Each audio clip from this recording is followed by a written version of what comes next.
Welcome to the Political Checkmate, and today I am checkmating a video called Think Tipping is Out of Control? Watch This by Robert Riech, which is more of a guest video with Tharun Thiruseelan, and I am basically only responding to one clip of Robert Riech, and the rest is just his guest. But before I begin, I personally think that tipping is a better scenario than the alternative with many workers today.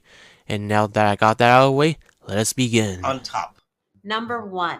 Tipped workers who earn a sub-minimum wage often end up making less than minimum wage, even with tips. 43 states currently allow tipped workers to be paid a sub-minimum wage. Employers in these states are legally required to make up the difference if a worker's combined wage and tips don't reach the full minimum wage. But over a third of tipped workers report that their bosses regularly fail to do this.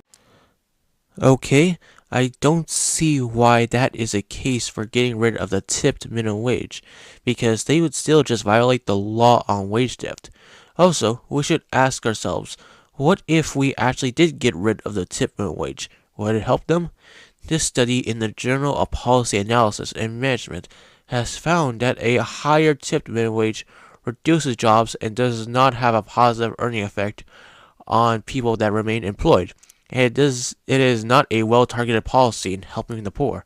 They found that every 1% increase in the tipped minimum wage results in an average employment loss of 0.8%, which means almost a 4% decrease in employment if the federal tipped minimum wage was increased from $2.13 to $3.13. Number 2. The sub-minimum wage perpetuates gender discrimination and sexual harassment on the job. More than 2/3 of tipped workers, actually 70% in the United States, are women. And 1 in 6 women that work a tipped job are living in poverty. That's nearly 2.5 times the rate for workers overall. Since workers earning the sub-minimum wage are so dependent on tips to make a living, they're often put in situations where they have to tolerate inappropriate customer behavior. A staggering 76%, that's more than 3/4 of tipped workers, have reported experiencing sexual harassment on the job. But in states that require a full minimum wage with tips on top, sexual harassment is cut in half because workers are not as dependent on customers. Okay, so I could not find the source they are using with the sexual harassment, but the Employment Policy Institute has responded to their talking point by using Equal Employment Opportunity Commission data from 2007 to 2017 and found that all 7 states without tip credit have a higher percentage of restaurant sexual harassment than New York that has a tip credit. The Employment Policy Institute provided data to economists at Miami and Trinity University, which they have used a regression analysis on the data to find a mild positive correlation between higher minimum wage and sexual harassment. Of course, we have to realize every state has a different culture. It also begs the question, who is doing the sexual harassment? According to a paper from the Journal of Economic Perspectives, most sexual harassment is not done just by customers, but also co-workers or managers. There also is another survey from 2017 from 300 hospitality workers, and 89% experienced sexual harassment at work. This survey was conducted in Australia, where it is customary to avoid tipping. This shows that getting rid of tipping minimum wage would honestly not reduce sexual harassment For their income. Number 3, replacing wages with tips is a relic of slavery. Tipped workers are disproportionately people of color, and Black service workers in particular consistently earn less, including tips, than their white counterparts. Look, this inequity of the sub-minimum wage is tied to America's history of structural racism. Following the Civil War, tipping was used as a racist solution by employers who didn't want to pay formerly enslaved Black workers. So by allowing them to pay their workers just in tips rather than a wage, employers were able to avoid So, a study from the National Bureau of Economic Research has found that increasing the tip minimum wage does not reduce the race wage gap due to reasons like hours decline with Black and Hispanic women. Another study from the National Bureau of Economic Research has found that increasing the minimum wage reduces job opportunities for Blacks. Well, on the history of tipping, I would recommend Don't Walk Run Productions video debunking her claims, but the economic historian Philip Magnus talks about the history of tipping, and the early records show that it happened in the late Middle Ages of Europe, called gratuity, that this action was even in William Shakespeare's The Twelfth Night. What I find funny is that this person wants to get rid of tipping minimum wage because it is racist, but her solution is to replace it with an actual racist policy called minimum wage. The economic historian Thomas C. Leonard talks about the eugenics plot of minimum wage.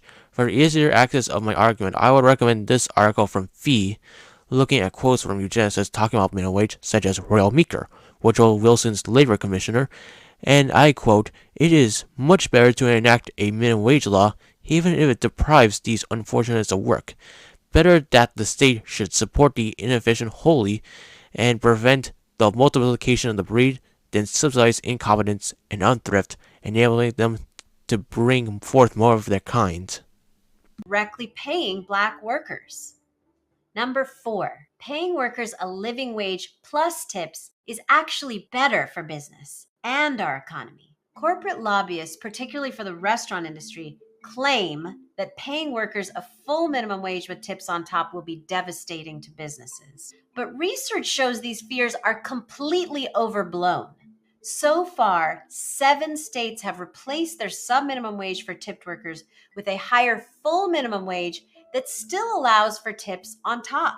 These 7 states are actually faring better than the 43 other states, both in the number of restaurants and the number of people employed by restaurants.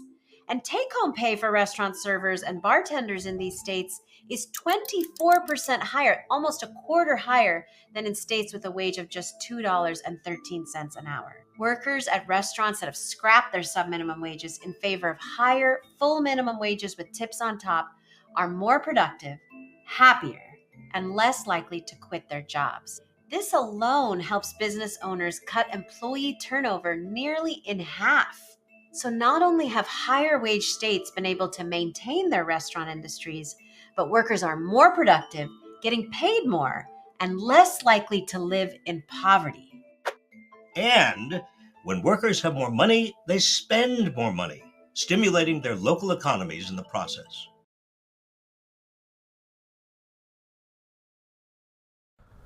Okay, I see the trick they are trying to do here, where they are using a small sample group to compare a much bigger sample group, which would be an inaccurate comparison because many states have different economies. They should instead do a before and after and have controls in the study. For example, this study from Harvard Business School have found that in California, a $1 increase in the minimum wage leads to a 14% increase of exit for a 3.5-star restaurant. Another study from Cornell economists controlled for a regular minimum wage and cost of living and found that it supported the idea that higher wages decrease tip earnings a worker would receive. I would recommend this interview with the economist Jacob Vidgor that talks about Seattle, where even though employment grew, it was because the restaurant industry was growing, but it destroyed potential jobs that would have been created if the minimum wage did not increase due to changes of structure of the new business. So basically, it grew not because of it, but in spite of it. I could not find the study they are trying to cite, but it begs the question, why don't they do it already if getting rid of tip minimum wage would improve business? Also, turnover rate is not a completely bad idea.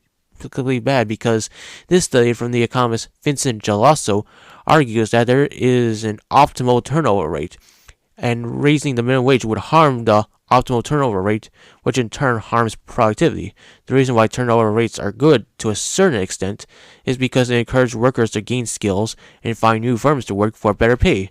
But if you increase the minimum wage, these workers would have a lesser incentive to gain new skills, and more workers would have a lesser incentive to find new jobs, which would cause a decline in productivity.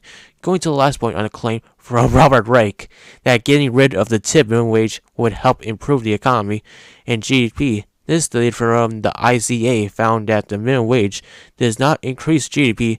Instead, a 10% increase in the minimum wage is associated with a 1 to 2% decrease in GDP. This is the end of the video. Thank you for watching, and please donate to my Patreon so I can make more videos and have your video requests checkmated. And thanks for watching, and have a nice day.